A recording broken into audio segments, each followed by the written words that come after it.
আসসালামু আলাইকুম গাইস, বহুদিন পর আমার মনের মতো একটা খাবার, যেটা আমার সবচাইতে প্রিয় খাবার, সেটা হচ্ছে আলু ভর্তা নিয়ে চলে আসলাম। তো তোমাদের কি অবস্থা অবশ্যই কমেন্টে বলবো। আমি খুব খুব ভালো আছি। নিজের হাতের রান্নাটাও এখন মিস করছি অনেক, কারণ আমি চাকরি করছি গাইস।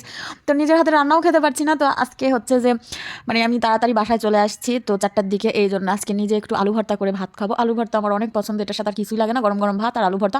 তো ভাত আর আলু ভর্তা আমি দিয়ে দিয়েছিলাম রাইস কুকারে, সেটা হয়ে গেছে। এখানে মরিচ ভেজে আর পেঁয়াজ ভেজে সুন্দর মতো এই যে আমার ভর্তা মেশিনে সুন্দর করে ভর্তা করে নিচ্ছিলাম। তো ভর্তা শেষে আমি এখন গরম গরম ভাত খাবো। নিজের হাতের খাবারও যে মিস করবো এটা আমি কখনোই ভাবিনি গাইস। তো এখন নিজের হাতের রান্না খেতে পারছি না, এখন নিজের হাতের রান্না খাওয়াটা খুব মিস করছি। তো আমার বোনেরা, আমার আপুরা, আমার ছোট ছোট যারা আছো, তারা যারা বলো যে হচ্ছে যে রান্না করা সংসার করা অনেক জ্বালা কষ্ট, কিন্তু রান্না করা সংসার করাই অনেক ভালো। চাকরি করা অনেক প্যারা গাইস, অনেক কষ্ট।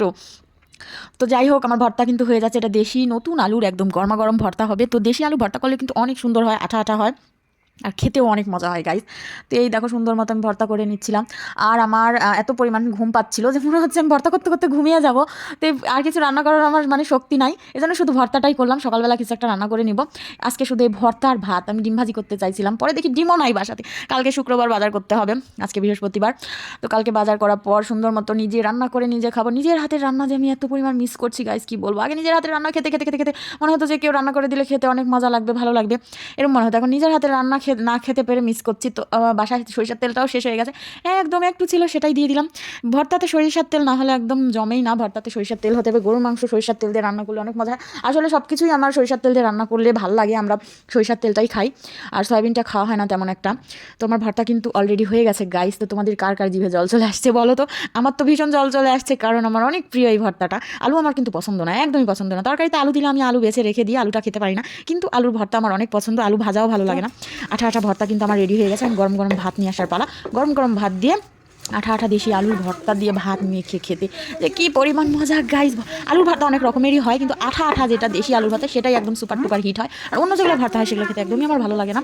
আর আমার অলরেডি ভর্তা হয়ে গেছে। এখন আজকে বাটনাতে খেতে চাইছিলাম, কিন্তু না, বাটনাতে খাওয়ার আমার সময় নেই। থালে প্লেটে নিয়ে খাবো, কারণ আজকে ভর্তার সাথে একটু টমেটো কেটে নিয়েছিলাম, টমেটোটাও খাবো। এই জন্য আজকে আর ভর্তা বাটিতে খাবো না, ভর্তা আর মেশিনে, যে ভর্তা বাটনাতে খাবো না। তো আজকে থালি সুন্দর মতো বেড়ে ভাত বেড়ে খাবো গাইস।